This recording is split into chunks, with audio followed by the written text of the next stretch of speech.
can you explain to me what Riddim is?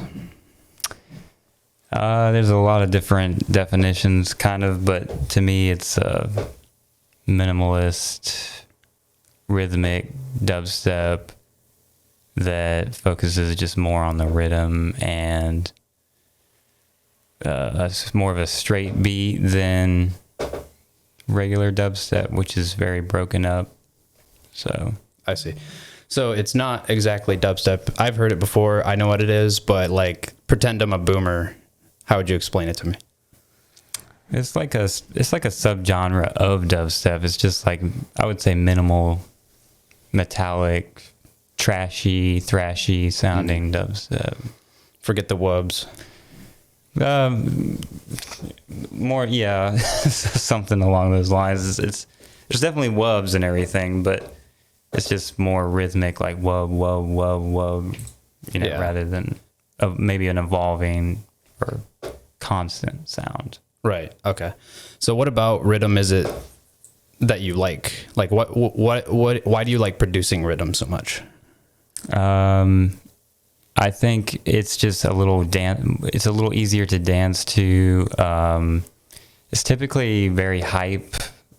So a lot of people, hearing it live are more inclined to, I would say, dance or show up on the floor and start getting down compared to like maybe less intense type of sound. So it seems to get people going. The culture surrounding it involves, typically dropping several of these tracks at the same time and then switching between them or overlapping them, known as chopping, which is very fun to do as a DJ, and the crowd typically enjoys it as long as it's done well. So I would say there's a lot of reasons that it has its own little world that it's developed as a music genre. I see. So yeah, I mean, to me, dubstep is kind of more like lay back, chill. I mean, you can definitely dance to dubstep, and there's different types of dubstep, but a lot of the older stuff of like, at least what I used to listen to, was kind of like slower, more chill, kind of, I don't know, out there, spacey sort of sounds. Yeah, a lot. I know we used to listen to like a lot of like melodic, chill step kind of stuff. And then, regular dubstep was kind of really called dubstep, but it was more of like a bro steppy sound. It was very cookie cutter for a while.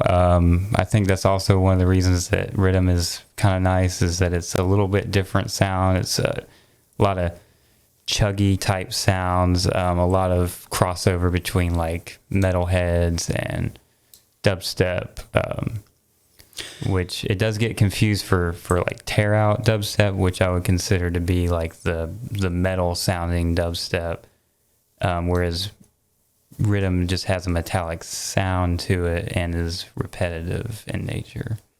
Right. So on that, I kind of wanted to, because you know a lot about this area of music. You probably know. Everyone has an opinion, but yeah. Yeah. Well, you definitely know more about it than anyone else I know. So if you want to kind of walk us through, like, if you know enough about it, like how it evolved from dubstep, because Riddim, I don't know, I might be wrong. Riddim is somewhat of a newer genre. And how did it get from how did that genre kind of come to life?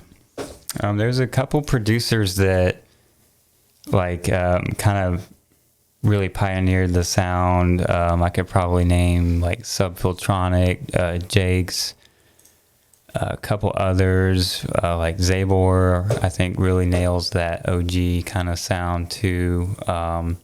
There's a lot of artists that were kind of doing that. I wouldn't say it had that much traction necessarily, but the elements from Riddim were kind of taken and put into more mainstream sounding dubstep. So the most dubstep, I would say, has a kick drum and a snare, whereas Riddim is usually a kick drum and a clap. the clap is layered with the kick, so it's typically you're always hearing some kind of kick drum constantly.